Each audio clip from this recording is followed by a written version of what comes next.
今天小爱要带大家揭开一个古埃及的神秘面纱。我找到了奔奔石。在古埃及的神话中，世界的起源原本是一片混沌。第一个被创造的是雌雄同体的水神努恩。我发现努恩的壁画时很兴奋耶，竟然有个 Lady Boy， 这就和圣经不谋而合。圣经也没有说明神的性别，会不会起初的神和创造都是雌雄同体的莉莉丝呢？好吧，言归正传，努恩产下巨卵，形成一个小土丘，也是一个坟墓。在这个土丘之中，诞生了太阳神亚图姆 Atom。在埃及语中，混乱的事物被称作为奔，有几层意思：原始之时、创造的土墩和物质的第一态等等。所以这个小土丘就被叫做奔奔，它代表着宇宙的起源和神圣的力量。据说当亚图姆在奔奔上落脚，他开始意识到自己孤身一人，世界中只有黑暗和混乱的奔。于是他就开始创造生命和神灵，并让他们接管创造的过程，而他自己仍然留在奔奔上。所以古埃及人认为奔奔是神的家，这块奔奔就成了亚图姆和太阳的象征。每天早上第一缕阳光都会照在奔奔上，代表着新一天的开始。这个神话主要流行于拉的崇拜中心赫里奥波利斯城。小爱觉得这很有高等文明搭乘金字塔形状飞碟来到地球的即视感，你们觉得呢？还有一个超神奇的角色和奔奔有关，那就是贝努鸟，也叫做不死鸟。贝努鸟是古埃及神话中的超级神圣鸟类，有点像我们传说中的凤凰。传说贝努鸟每12960年会回来在奔奔上下蛋，它在奔奔上进行复生仪式时会自焚，然后变成一只烤鸡。不是啦，它是从灰烬中浴火重生。这个复生的过程象征着生命的轮回和永恒的复兴。所以我们所说的奔奔石就是奔奔的象征品。奔奔石在之前都是包金的，所以是金光闪闪的。它一般以尖顶的金字塔形状或者圆顶的石碑形式出现，是被放置在金字塔的顶端，就是这个大家在 high tea 的地方，所以又叫做 capstone 或者是 pyramidion。拉斯维加斯的卢克索酒店赌场就很好的还原了这一场景。顺便插一句，这个赌场就是看无上装表演的地方，有需要的朋友可以记一下哦。大家有没有发现这些形状在金字塔和方尖碑上也出现过呢？没错，它们都是受到奔奔的启发，这代表着创造的力量、宇宙的秩序和超级神圣的连结。又或许这就是高等文明飞行器的形状，小爱感觉很有可能。小爱找到的这块奔奔石是亚门哈特三世的金字塔尖，曾经被放置在达舒尔地区的黑金字塔的顶部。OK， 那我们在谷歌地图上来看一下这个黑色金字塔。我们再靠近一些，我们再靠近一些。OK， 原来它现在已经是这个样子，如今已经崩塌了，只剩下最核心的部分了。这位亚门哈特三世在约公元前1842年到1797年在位，是埃及第12王朝的法老，西努塞尔特三世之子。在正式继位之前，他大约有20年的时间是与父亲共治。在他统治时代，埃及各省权贵发动叛乱的危险被彻底的消除。他在埃及境内各地新建了一系列大规模的水利工程，用于灌溉，又动员农民开垦土地。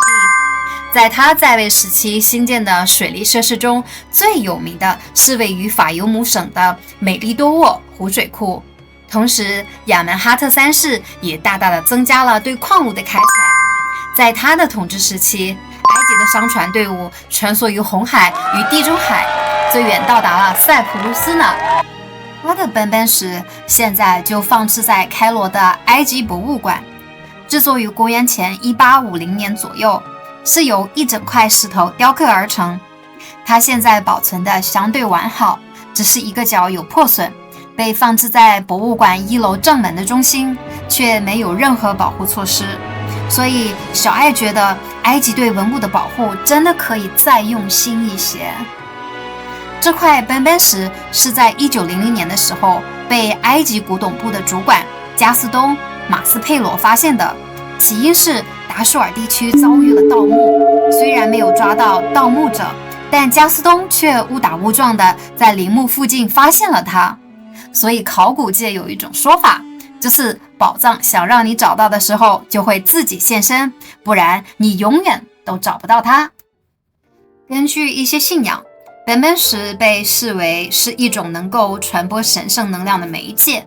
据说透过与奔奔石的接触，人们可以感受到宇宙能量的流动，获得神圣的启示和灵性的滋养。在古埃及医学中，奔奔石被认为具有治疗和康复的能力。它被用作一种传统的疗法，用于平衡身心灵，促进健康和疗愈。所以很多游客来了之后都会摸它。于是我也伸出了我的咸猪手，一时间我感觉时间静止了，一切身边的人和事都消失了，就只有我和奔奔石的存在。那是我永远不能忘记的瞬间。同行的一位澳洲大哥说，他闻到了奇怪的肥皂味。小爱觉得很有可能是用来清洗奔奔石的吧，毕竟每天给这么多人摸来摸去。这款奔奔石的高度为 1.40 米，底长为 1.85 米，重约 4.5 吨。底部的边缘被挖空，以便使这个方块保持在金字塔的顶部位置。有很多本地人坚持地认为，奔奔石的制作材料是未知的，在地球上找不到。也有人说是陨石。古埃及的描述中并没有提到是具体什么材料。然而，根据一些学者和研究人员的推测，奔奔石可能是由一种被视为特殊而神圣的石头制成。有假设认为，奔奔石可能是由白色石灰岩或大理石制成。白色石灰岩在古埃及的建筑中被广泛使用，而大理石则在后埃及时期的建筑和雕刻中越来越常见。这些材料具有高度的光泽和耐久性，同时也符合古埃及人对神圣建筑和物品的要求。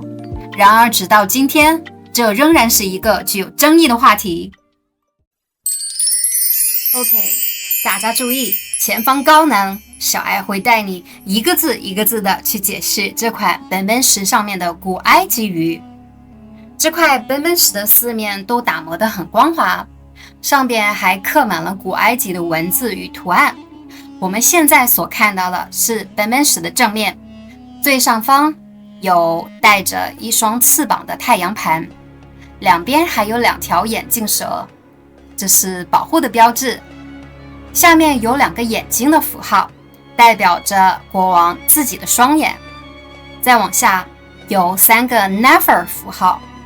Nefer 在古埃及语中表示美丽和完美，所以埃及有很多女王都喜欢叫什么 Nefertiti、Nefertari 之类的，意思就是老娘各种美。Nice。再往下还有一个太阳盘，代表着太阳神拉。所以这些图案连起来的意思，你们猜到了吗？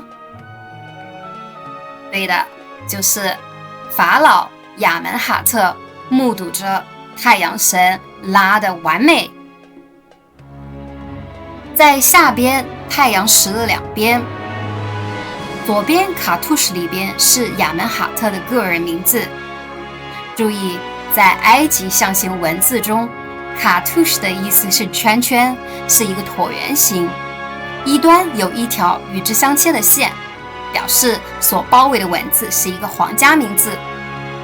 但是亚门哈特在卡图什里边的神名却被后世的人擦掉了。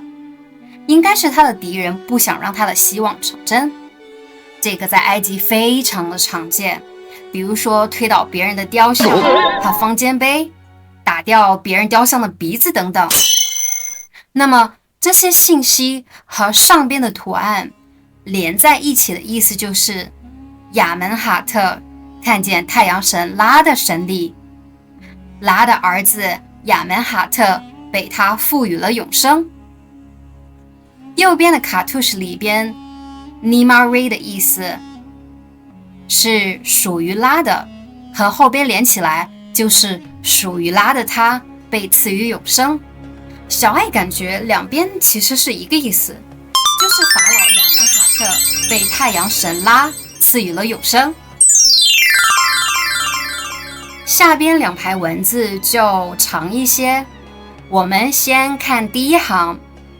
注意哦，古埃及语是从右向左看的哈，所以它的字面意思是他说，这个他我们不知道是谁，应该是神。他说，天堂之门向上下埃及两地的王 Nima Atron， Nima Atron 的意思就是属于拉的，打开，这样他可以看见地平线之王。当他穿越天空时，他会被认为是代表太阳神拉出现的神，他是永恒的、坚不可摧的神。那我们再来看下边一行，君主说，我被给予了美丽的地平线和两位美丽的女士，秃鹰和眼镜蛇，他们分别代表着上下埃及，也分别保护着上下埃及，所以你可以安心休息，荣耀神的名。小爱感觉整个合起来就是君权神授的意思，就是我的王位和国家都是神赐予的，所以是不容置疑的。我是神，是永世流芳的。另外，在4个面的底部还有2行课文，右边那行课文是说亚门哈特国王的面孔向天空张开，他观察着天空中的地平线主神的穿越。左边那行课文则说，亚门哈特国王的灵魂比猎户星座还要高，并且和阴间相连。哇哦，这样王位就被神化。我黑道白道通吃，谁还敢来质疑我？想都别想，真是居家旅行忽悠百姓的必备洗脑之术哎。之前呢，看到很多的 YouTuber 都说奔奔石不见了，的确，太阳神亚图姆的奔奔已经不见踪影。不过，古埃及人后来又制作了很多象征奔奔的石头，光是在开罗的埃及博物馆中就有26个之多。那接下来我们去看看奔奔石的全球之旅。我们从最久远的古王国时期开始，奔奔石的设计普遍很简约，现仅存2座，剩下的都已经消失在历史的长河当中。度过第一中间期，我们来到中王国时期，这时期就包括我们这集详细介绍的亚门哈特3世的奔奔石，设计上基本上都是以正金字塔的形状，也开始有了精美的雕刻，它们主要被保存在开罗和伦敦。经过第2中间期，我们来到新王国时期，这是遗留奔奔石最多的时期，现在已知的就有110多座，它们基本保留了精美的雕刻，艺术手法也更为写实，开始显示奔奔中居住的神，形状都更长更尖。这些奔奔石主要被保留在埃及、欧洲和美国的博物馆当中。度过第3中间期，最后我们来看古埃及后期的作品。惊喜的是，有的奔奔石保存得十分完好，雕刻的细节和颜色都还能隐隐看见。除了埃及、欧洲和美国，俄罗斯也有收藏几座哦。总之呢，奔奔石各种款式应有尽有，任君选择，大家不会再迷惑了吧？再有就是以后我们都可以讲古埃及语了，比如说，哇塞，你今天看起来好 nefer 哦，或者是说，看看你的猪窝，加油呗！如果大家想要第一时间收看我最新的影片，可以点击订阅，打开小铃铛，我们下次见喽！